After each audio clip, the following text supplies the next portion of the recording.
ಎಲ್ಲರಿಗೂ ನಮಸ್ಕಾರ. ಇವತ್ತಿನ ಈ ಒಂದು ವಿಡಿಯೋದಲ್ಲಿ ಒಂದು ಮೆಡಿಸಿನ್ ಬಗ್ಗೆ ಮಾಹಿತಿಯನ್ನು ತಿಳಿಸ್ಕೊಡ್ತಾ ಹೋಗ್ತೀನಿ. ಆ ಒಂದು ಮೆಡಿಸಿನ್ ಬಂದುಬಿಟ್ಟು Candibiotic plus ear drop ಅನ್ನುವಂಥ ಒಂದು ಮೆಡಿಸಿನ್ ಬಗ್ಗೆ ಇವತ್ತಿನ ಈ ಒಂದು ವಿಡಿಯೋದಲ್ಲಿ ತಿಳಿದುಕೊಳ್ಳೋಣ.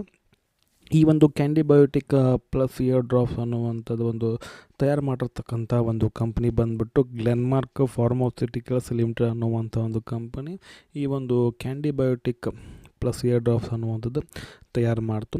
ಮತ್ತು ಇದರ ಒಂದು ಪ್ಯಾಕೇಜಿಂಗ್ ಮತ್ತು ಇದರ ಒಂದು MRP ನಾವು ನೋಡೋದಾದ್ರೆ ಪ್ಯಾಕೇಜಿಂಗ್ ಬಂದುಬಿಟ್ಟು ನಿಮಗೆ 5 ml ಸಿಗುತ್ತೆ. MRP ಬಂದುಬಿಟ್ಟು ₹106 ಆಗುತ್ತೆ. ಇದು ನಾವು ವಿಡಿಯೋ ಮಾಡೋ ಟೈಮಲ್ಲಿರುವಂಥ ಒಂದು MRP ಆಗಿರುತ್ತೆ.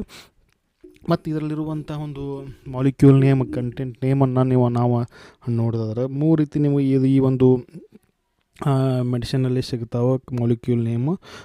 ಮೊದಲೇದಾಗಿ ಬಂದುಬಿಟ್ಟು ಇದು ಬೆಕ್ಲೋಮಿಥಾಸನ್ ಡೈಪ್ರೊಪೋರ್ಷನೇಟ್ ಇರುತ್ತೆ, ಮತ್ತು ನಿಯೋಮೈಸಿನ್ ಸಲ್ಫೇಟ್ ಮತ್ತು ಕ್ಲೋಟ್ರೈಮಾಕ್ಸೋಲ್ ಇದರಲ್ಲಿರುವಂಥ ಒಂದು ಕಾಂಬಿನೇಷನಲ್ಲಿರುವಂಥ ಒಂದು ಮಾಲಿಕ್ಯೂಲ್ ನೇಮ್. ಎಷ್ಟು ಪ್ರಮಾಣವನ್ನು ನೋಡೋದಾದ್ರೆ ಬೆಕ್ಲೋಮಿಥಾಸನ್ ಡೈಪ್ರೊಪೋರ್ಷನ್ ಬಂದುಬಿಟ್ಟು 0.025% ಇರುತ್ತೆ ವೇಟ್ ಬೈ ವ್ಯಾಲ್ಯೂಮ್. ಮತ್ತು ನಿಯೋಮೈಸಿನ್ ಸಲ್ಫೇಟ್ ಬಂದುಬಿಟ್ಟು ನಿಮ್ದು 0.5% ವೇಟ್ ಬೈ ವ್ಯಾಲ್ಯೂಮ್. ಮತ್ತು ಕ್ಲೋಟ್ರೈಮಾಕ್ಸೋಲ್ ಬಂದುಬಿಟ್ಟು 1% ವೇಟ್ ಬೈ ವ್ಯಾಲ್ಯೂಮ್ ಈ ಒಂದು ಮೆಡಿಸಿನಲ್ಲಿ ನಿಮಗೆ ಸಿಗುತ್ತೆ.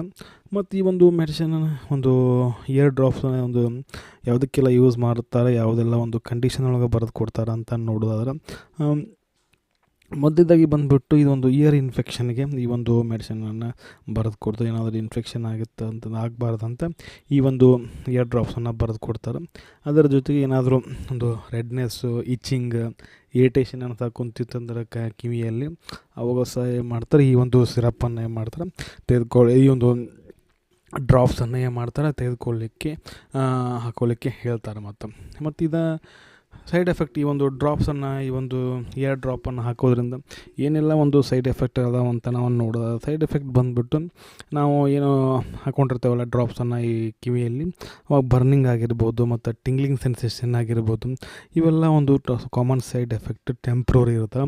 ಇನ್ ಕೇಸ್ ನೀವು ಏನಾದರೂ ಸಿವಿಯರ್ ಅನ್ಸಾಕುಂತಂದ್ರೆ ಈ ಒಂದು ಇಯರ್ ಡ್ರಾಪನ್ನು ಸ್ಟಾಪ್ ಮಾಡಿ ಡಾಕ್ಟರ್ಗನ್ನು ಕನ್ಸಲ್ಟ್ ಮಾಡೋದು ಬೆಟ್ರ್ ಅಂತ ಹೇಳ್ತೀನಿ. ಮತ್ತು ಇದು ಡೋಸೇಜ್ ಬಂದುಬಿಟ್ಟು ಅದು ಡೈರೆಕ್ಟೆಡ್ ಬೈ ದ ಫಿಸಿಷಿಯನ್ ಇರುತ್ತೆ. ಡೋಸ್ ಬಂದುಬಿಟ್ಟು ನಿಮಗೆ ಏನಾಗುತ್ತೆ ಅಂತ ಕಂಡೀಷನ್ ಮೇಲೆ ಹೋಗುತ್ತೆ. ಪೇಷಂಟ್ ಯಾವ ರೀತಿ ಕಂಡೀಷನ್ ಇರುತ್ತಲ್ಲ ಆ ಒಂದು ಕಂಡೀಷನ್ ಮೇಲೆ ಈ ಒಂದು ಡ್ರಾಪ್ಸ್ ಹೋಗುತ್ತೆ ಡೋಸೇಜ್. ಇನ್ ಜನರಲಾಗಿ ಹೇಳಿದ್ರೆ 3 ಡ್ರಾಪನ್ನು 3 ಹೊತ್ತು ಹಾಕೊಳ್ಳಿಕ್ಕೆ ಒಂದು 5 days ಅಥವಾ 3 days ಮಟ್ಟ ಈ ಒಂದು ಇಯರ್ ಡ್ರಾಪ್ಸನ್ನು ಹಾಕ್ಕೊಳ್ಳಿಕ್ಕೆ ಹೇಳ್ತಾರೆ. ಇದಾಗಿತ್ತು ಸ್ನೇಹಿತರೆ ಇವತ್ತಿನ ಒಂದು ವಿಡಿಯೋ. ಈ ಒಂದು ವಿಡಿಯೋ ಹೆಂಗೆ ಅನ್ನಿಸ್ತು ಅಂತ ಕಮೆಂಟ್ ಮಾಡಿ. ವಿಡಿಯೋ ಇಷ್ಟ ಆಯ್ತಂದ್ರೆ ಒಂದು ಲೈಕ್ ಮಾಡಿ, ಅದಷ್ಟೊಂದು ವಿಡಿಯೋನ ಶೇರ್ ಮಾಡಿರಿ ಅಂತ ಹೇಳ್ತಾ ಮತ್ತೊಂದು ವಿಡಿಯೋ ಮತ್ತೆ ಸಿಗ್ತೀನಿ. ಅಲ್ಲಿವರೆಗೂ ಬಾಯ್. Thanks for watching. ಆರೋಗ್ಯ ನಮ್ಮ ಕೈಯಲ್ಲಿ.